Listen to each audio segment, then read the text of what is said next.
Sorry.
Should I start over?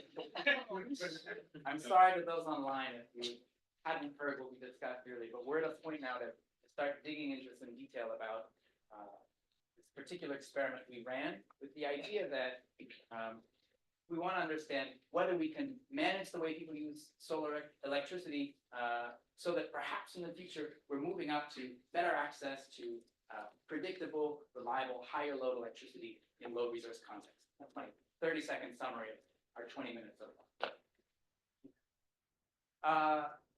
so this is 4-country study across Nepal, Bangladesh, India, Pakistan. Very different institutional contexts, very different levels of preparation for things like feed-in tariffs, but an interest in understanding how could things play a different role.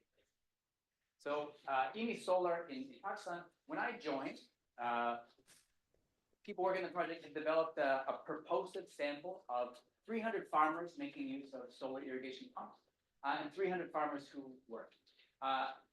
We worked with this sample in order to, well, respect people's time and effort, but there are some challenges with using a sample like this, and I'm going to come back to the sort of validity considerations.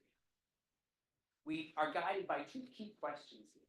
So first of all, we want to know, will reasonable tariffs be able to shape groundwater demand among farmers who are doing solar irrigation farming? And as well, will those same tariffs also potentially lead to solar irrigation expansion? And so where this is possibly something like what we might call a Jevons paradox, we have this sort of picture of the system. And I'll say here, so this is a causal loop diagram, and these kind of hard to see blue lines are causal connections that say more of A will lead us to have more of B. Less of A will lead us to have less. And these red lines are causal connections that say more of A leads to less of B, so it changes in the opposite direction. And this little space up here at the top is the sort of solar irrigation encouragement paradigm that we live in. We sort of subsidize and encourage people in so that we have greater use of solar irrigation adoption, which cuts the cost of making use of groundwater so that we see more use of it when we see more groundwater. That's the sort of basic story that we have up until now. And the idea of a feed-in tariff is that when we say we'll pay you for your electricity instead of using it to pump, we raise the opportunity cost of using that to pump groundwater and possibly reduce how it's used and cut groundwater consumption. That's the sort of first path here. With apologies in the lighting, it doesn't show up the way I might have liked, but this path here, from feed-in tariff due to reduced groundwater consumption. This is the story we're telling here as our path. Our second is that when we provide this opportunity, it's possible that they make solar irrigation farming just more profitable overall because you have this other opportunity to sell electricity when you're not using it, possibly leading to more adoption and expansion. And this is this other path here, feed-in tariff, profitability through to increased consumption. So our question, in our challenge is that we may observe reduced consumption at the farm level, but expanded use across the landscape in such a way that whether or not we're getting co-benefits from doing that, and it's a good thing, we're seeing overall a higher level of groundwater consumption. We want to figure out, is that something that could happen? But to get there, we did a multi-part behavioral intervention. 5 parts, I'm not going to talk about all of them. We talked just about these 2 pieces that align very closely with our research questions, but these are all ways we go out, engage with people who may or may not be using solar irrigation, ask questions, present them with hypothetical situations to try and understand what might you do if this, if we made this change in the system, we made a tariff available to you. So our pilot ended up including about 100 users of solar irrigation and 100 non-users across 3 districts called Rahim Yarhan, Jang, and Chakwal. If I borrow my map from before, it's these 3 spaces here. At very different places in the irrigation system, at very different parts of the basin, people growing different things and having different access. So I'm going to show a few results from these 2 pieces and talk about why I think it's exciting. So the first I'll show is our willingness to accept experiment. What we designed, we sort of said, so there are 2 big crops along the year. In Pakistan, there's the winter rabi season, and then there's the monsoon harif season. Harif is about about 5 or 6 months long. And what we suggested to our participants was consider the Harif season in sort of 3 blocks, or 3 phases, each with about 8 sort of irrigation runs. People would irrigate typically once a week. And so across roughly 5 or 6 months, so we have 3 blocks of time, about 8 weeks each. And what we asked our respondents to do was to consider, in each of these blocks, in this 8-week block, would you sell 1 out of 8 of those irrigation turns? Instead of irrigating, you'd sell us the electricity. And if so, what would induce you to do that? So at what tariff would they be willing to refrain from pumping in that irrigation? What damage they would be concerned about possibly incurring when they did that, and how likely they thought it was that that damage they imagined would occur. And what we got from this, the pattern looked a little bit like this. So I'd be willing to sell 1 out of the 8 in the first block, maybe I'd sell more in the second block, maybe I'd sell more in the third block. This kind of lines up with sort of planting and having your sowing and planting and getting your plants established, having them grow and the grains fill, and then finishing up to a pot. And when we look across our population, this is what we see. We see this heat map of sort of the fractions of farmers who would be willing to sell their 1st through 8th irrigation in these different parts of the season at these different levels of tariff. So one of the things we see here is a big jump. When we offered 20 rupees per kilowatt hour, we saw a big jump. And you might think, wow, I wish you'd asked 24 and 28, and believe me, I think that myself. When we designed this experiment, we designed it in the beginning of 2022. And over the year in 2022, you may know Pakistan experienced a massive flooding event through the summer and fall. As well, energy prices spiked dramatically in response to the conflict in Ukraine. So all of those are sort of out of the ordinary conditions that we hadn't predicted when we designed our experiment that led us to be, well, to wish that we'd expanded this a little bit further. And I'll talk about this in a few minutes. But what we see broadly across this is, under whatever conditions we have, this willingness to refrain from irrigating for about 15 through to maybe about 25%, quarter of all irrigations towards the end of the Harif season. That's what we pulled from this hypothetical willingness to accept the experiment. So the second piece that I'm going to tell you about, and I know who's time. 9 minutes, I can do this. So a discrete choice experiment, it's a marketing tool. It's a way to try and understand how, where we have a choice that we can describe as a set of properties or set of attributes, how those attributes matter. So would you rather have the 6-seater blue Lexus that gets 30 miles a gallon and costs you 60 grand? Or would you rather have the 5-seater gray Toyota that gets 30 miles per gallon and costs you 40 grand? By varying in a rigorous way what those levels are, we learn about how do they matter to people, and importantly, how much would they give up of one thing to have more of another. In our particular case, we designed a choice experiment around solar farming with attributes of how much of your land would be irrigated, what fraction of that land you might commit to high-value crops, what the cost of those pumps would be to you, and what tariff would be available to you in this context, whether or not you chose to make use. We asked people 5 different choice sets. You prefer this or this, and out of that, you get this great big data set of this thing is preferred to that, and this bundle of things is preferred to that. We're able to model using a non-linear regression approach what that means for us. I don't want to get too much into the numbers weeds here. Nobody enjoys it. But what I do want to show is a couple of simple models from what we did. We wanted to try and predict the utility on our 4 attributes: area, high value, cost, and tariff. And we wanted to understand 2 interactions in particular. Interaction of how they saw area with how they saw the tariff, and how they saw area and cost. We ran into one little problem. So typically when we do experiments like this, we like to go in once and design and refine our choice card. We like to then go in one more time and pre-test and figure out what distribution of levels should we offer to best figure out what we want, something called Bayesian updating. We didn't have the chance to do that in this case. Like I said, it was a funny year and things happened in ways we didn't predict. And we ended up with this problem that our tariff and our interactions were highly correlated. That's what the variance inflation factor means here. It means that we couldn't include them both in our model. We had to drop one of them out. But what I'm able to show here is what I'd expect, that we have positive terms for our area and our tariff area interaction. And what that means in plain speak is the higher the tariff that's available, the more positively farmers are viewing the opportunity that irrigated area presents. That's the story that we're seeing. And that's what gives us that other part of the possible Jevons paradox.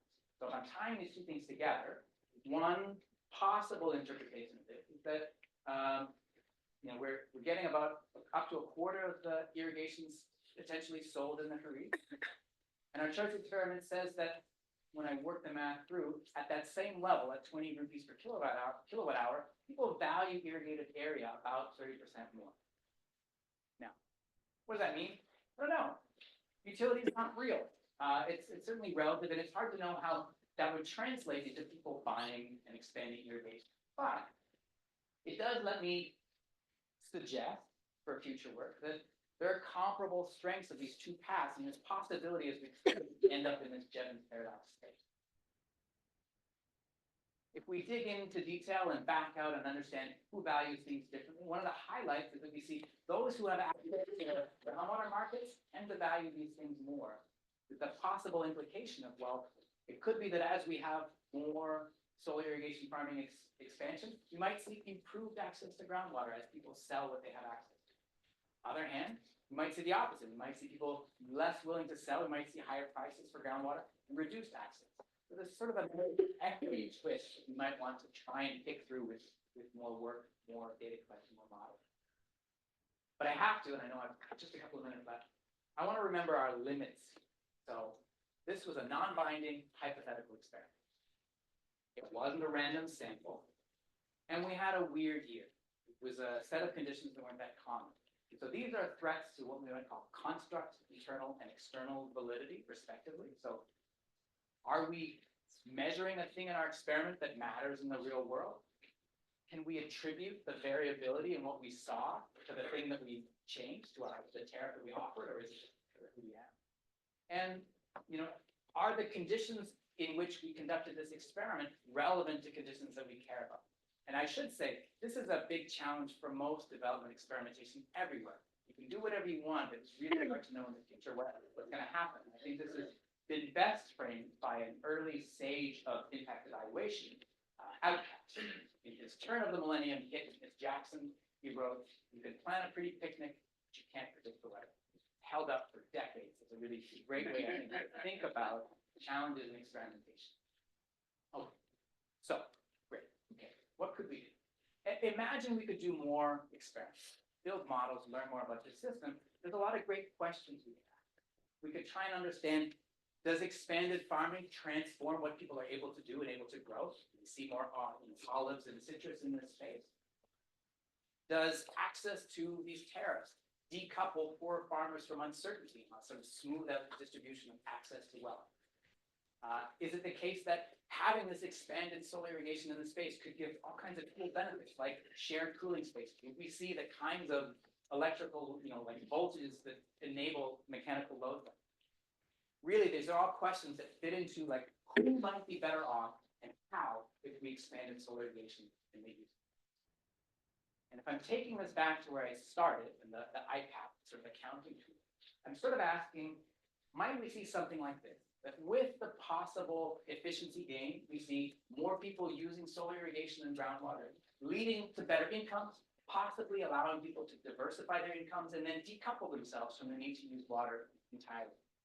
In which case, we'd be moving from this sort of increasing impact, Jevons paradox space, into this decreasing impact, Kuznets curve space.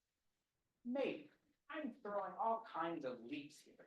And between these two, there's 1,000 heroic assumptions that I have to make. But we can reduce these. We can learn more about this system and figure out what's feasible by engaging with professionals in this space and users of groundwater, and observing and running experiments, building models, trying ideas that our models suggest, and then refining what we know. This is really, this is science. This is how we do it. So where I would finish today is say, the next time you're home or at a dinner party or have seatmates on an airplane and someone's saying something like, what was all that fluoridated science for to begin with? Was things like this. It's being smart and doing the labor of figuring out how it is that we're able to make the world better for other people and figure out how. I think I'll leave it there. I think I'm in time. So thanks very much.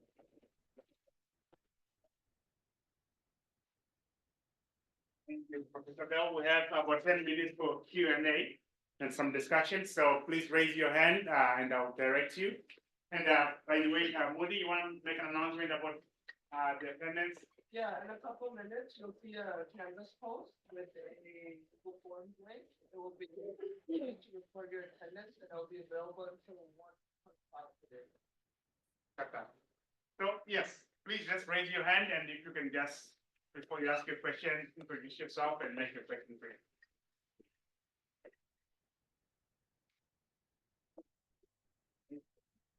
Not everybody at the same time.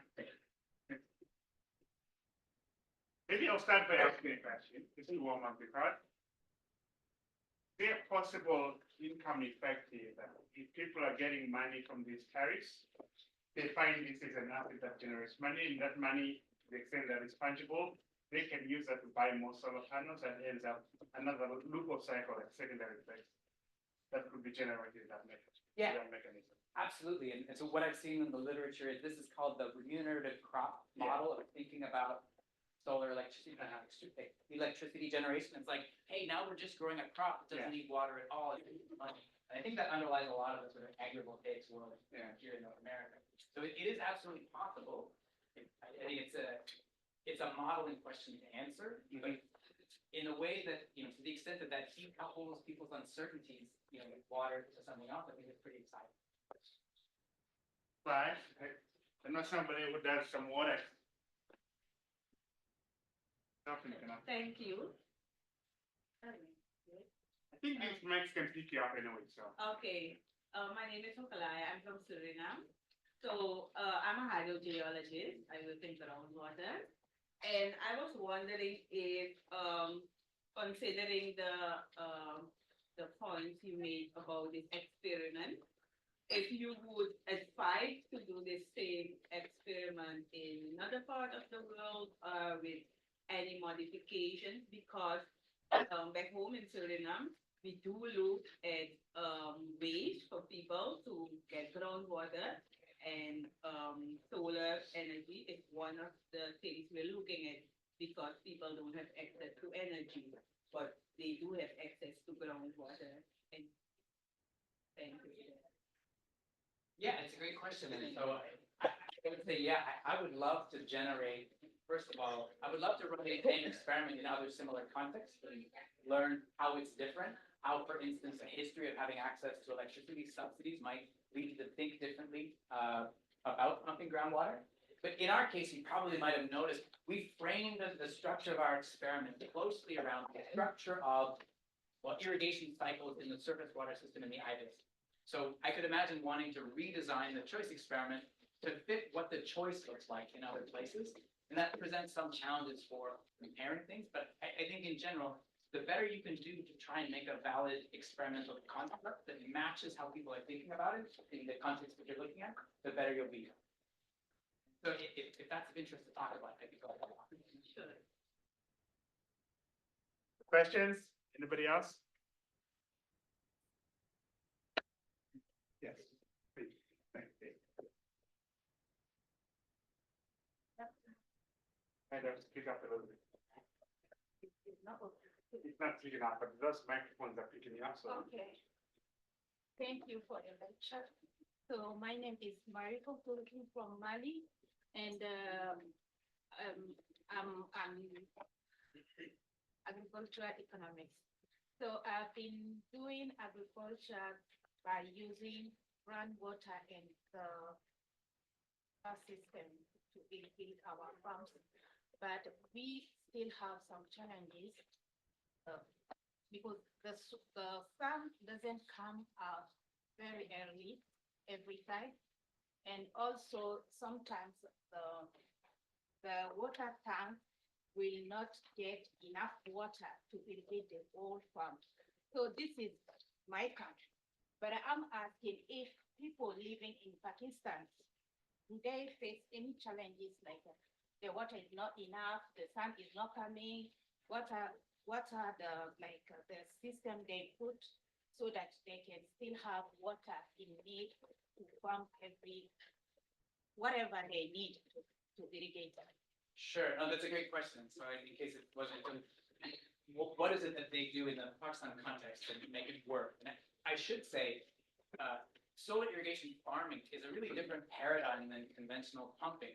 You're using sort of smaller diameter pumps, and it's much less power overall. Instead of running a pump for a small amount of time and just having, 10, 15 gallons per minute, like water flapping out, you're getting a much lower flow. You're running your pump for much longer. You're going to be making much more use of on-farm storage facilities for water, as well as likely you're investing in drip irrigation systems. So drip systems are low-flow systems that use hoses to target water at the crop root zone with little tiny holes punctured. They're expensive, they foul, they are a lot of work, but where you can afford them and where you can maintain them, you can do a lot more. You can irrigate areas that were previously unirrigable.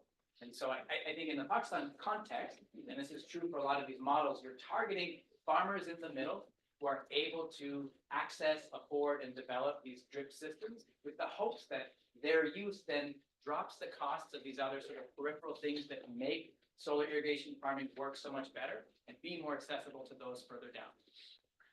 Another question here? Thank you. Very interesting topic, Elisha and MPS and global development. You mentioned about how in the satellite, the difference between India and Pakistan, how on Google Earth you could tell, and India had energy subsidies. Can you tell a little bit about like how Pakistan government arrived? Because it seems that with the tariffs you're studying, what's going on in the kind of the policy side? And also, like, even practically, how is it the system, financial system work for the farmers to sell it into that? Are they connected to the grid normally? Are they normally off grid, or how is that system set up? So there's a lot of heterogeneity across the countries in this study, and I mean across South Asia more broadly. India is out in the lead in terms both of the number of farmers that are using solar irrigation pumps, as well as the policy infrastructure to allow for grids and tariffs. So on the Pakistan side, there is a policy in place to allow for the development of a tariff system, but there is no tariff available yet. And in any of these rural spaces, we would be expecting not an immediate grid integration, but the formation of microgrids and likely sort of, running in an experimental way, a local tariff system to try and build capacity before it became something that was truly grid integrated. And I don't know the details for Bangladesh or Nepal, but I think you see there also very different levels of development. So that, sorry, follow-up question then, those micro grids then, you talked about Ostrom's, 4 principles there. Is that something that's there laid out as far as a governing of those? Or how is that adoption, or how is that viewed by the government in Pakistan? So some of this fits into what I would call my own heroic assumptions and beliefs, right? I don't know necessarily if we make these available that those who invested in this system would contribute to a microgrid that was shared in any way. It might lead to shared cooled spaces or anything like that. I don't know, but I'd love to try. So that's the best answer I can give you to that. I have one more question. Professor Bell, my parents have a solar pump at their home in Zimbabwe, and they use solar for so many things, right? TV, refrigeration. When the solar shortages, there's not enough light. The first thing that goes is washing the football bench, charging cell phones. Solar irrigation pumping is one of the last things to go because it's considered productive. So within this usage here, do you understand the dynamics of what else is being cut off if you have a tariff like that? Irrigation, the main thing that goes, or are the other uses of solar energy that often go before irrigation? I mean, I guess that's a great question. I don't know that we have an answer, or I have an answer at least for that just yet. But certainly, so things like refrigeration, things like pumping. Anytime we have to use electricity to move something in the real world, that's a higher load, and it's harder to do. And so it's the sort of thing I would imagine you lose ability to do first. I like the idea of sort of like organizing what we cut off first by productivity and doing the best we can. I hadn't thought of that up until now. I would imagine in many places you lose the refrigeration first, and you make use of having access to light. And I mean, it's worth highlighting here thinking through like the 90s and the early aughts, like solar power was the thing that brought you light after 6 p.m. in so many parts of the world. It was really transformational in terms of your ability to participate in the world. And I can imagine, depending on who you are and what you're doing, that remains really important. Any last burning question? Yes, please go ahead, Sherry. All right, my name is Jevons. I'm civil engineer from Chad. I'm planning to use the solar system for the farming system in Chad.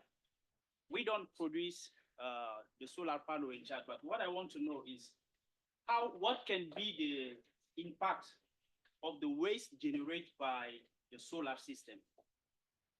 Right, so the sort of e-waste, all of the technical, all the electronics and the equipment as it fails some decades later, is that the target? Is that what you mean by waste in this country? Yeah.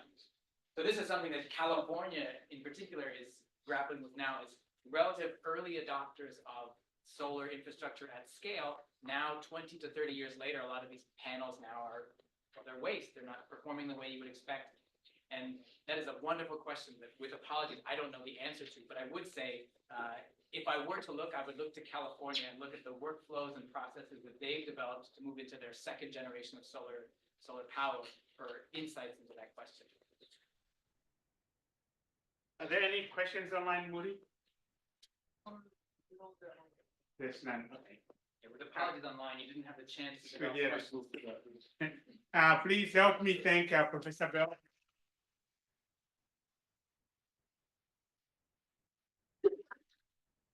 Thank you, and see you next week.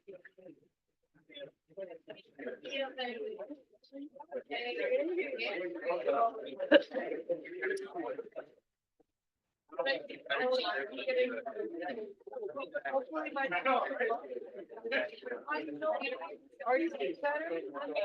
Okay, good. It's gonna happen.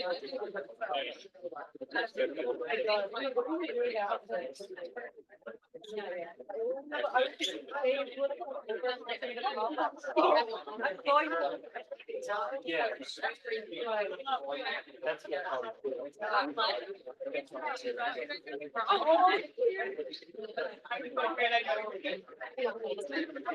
Yeah, we got it. Oh, you want to what room?